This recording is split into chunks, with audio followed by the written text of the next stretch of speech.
இன்றே டவுன்லோட் செய்து உங்கள் ஃபேவரட் ஷோக்களை என்ஜாய் பண்ணுங்க. அவ ஏன் பொண்ணு, நான் சொன்னா சரின்னு தான் சொல்லுவான். சாமுண்டீஸ்வரி அம்மா, அத நீங்க சொல்லாதீங்க. பரமேஸ்வரி அம்மா சொல்றதும் சரிதானே. முதல்ல உங்க பொண்ணுங்க வரட்டும், அவங்க மனசுல என்ன இருக்குங்கிறத சொல்லட்டும். அதுக்கப்புறம் தான் நாம ஒரு முடிவுக்கு வர முடியும். அவ சின்ன பொண்ணுங்கய்யா, நல்லது கெட்டது எதுவுமே தெரியாது. அன்னைக்கு அவனை கல்யாணம் பண்ணிக்கோன்னு சொன்னேன், பண்ணிக்கிட்டா. இன்னைக்கு அவனை வேண்டான்னு சொன்னாலும் சரின்னு தான் சொல்லுவா. நான் அவளை பெத்தவ, அவளுக்கு நல்லது மட்டும் தான் நினைப்பேன். அவ கண்டிப்பா என் முடிவுக்கு சம்மதிப்பா.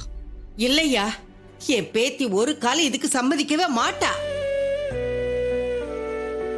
நீங்க வேணா அவளை கூட்டிட்டு வந்து விசாரிச்சு பாருங்க.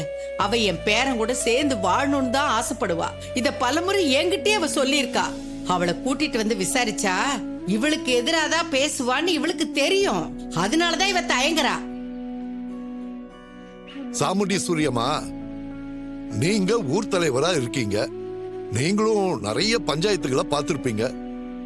பஞ்சாயத்துல சம்பந்தப்பட்டவங்க இல்லாம நாமள எப்படி ஒரு முடிவுக்கு வர முடியும்? பரமேஸ்வரி அம்மா பேர லாக்கப்ல இருக்காரு, அதனால அவர் வர முடியாது. உங்க பொண்ணையாச்சும் கூட்டிட்டு வந்தா தானே அவங்கள விசாரிச்சு ஒரு முடிவுக்கு வர முடியும். நீங்களே உங்க பொண்ணு சார்பா பேசுறது கொஞ்சம் கூட சரியில்லை. முதல்ல நீங்க அவங்க இங்க கூட்டிட்டு வாங்க.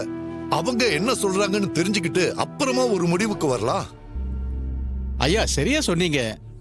அந்த பொண்ணு வரட்டும், வந்து விசாரிச்ச பிறகு ஒரு முடிவுக்கு வர்றதா சரியா இருக்கும்.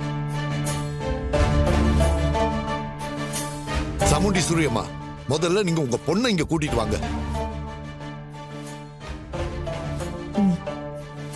நாம எப்படியாவது ரேவதியை கன்வின்ஸ் பண்ணி கூட்டிட்டு வந்துடலாம். சரிங்க ஐயா, நான் போய் அவளை கூட்டிட்டு வந்து அவ வாயாலேயே எல்லாத்தையும் சொல்ல வைக்கிறேன். சரி, போயிட்டு சீக்கிரமா வாங்க. வரேன். வாங்க.